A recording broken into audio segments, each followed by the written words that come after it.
Toto Wolff and Gary Neville believe sports can bring the spotlight on countries in the Middle East.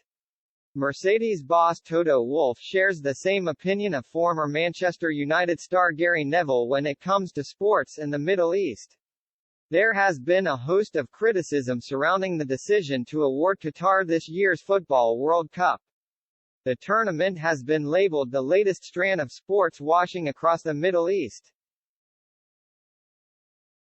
with the region regularly criticized for having a poor human rights record.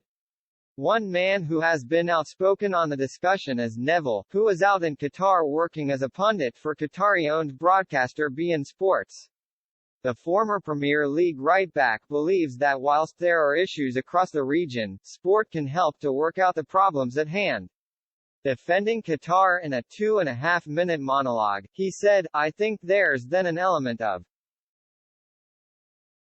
a lot of the English press have never been over here to this country, and it's quite difficult once you're over here and you get to speak to people and learn about what goes on in this region and how things work. And not understand that this is, difficult to carry on criticizing it when you understand it more and you're here and you feel it on the ground. That's definitely happened. Now we come here, we've got this massive scrutiny. It's a positive scrutiny though because kafala has been abolished. We need to make sure all the businesses and companies are abiding by it. We don't know if that's the case yet, but there are many that are, and that's a positive out of this tournament." Football is of course not the only sport that has received criticism for heading out to the Middle East.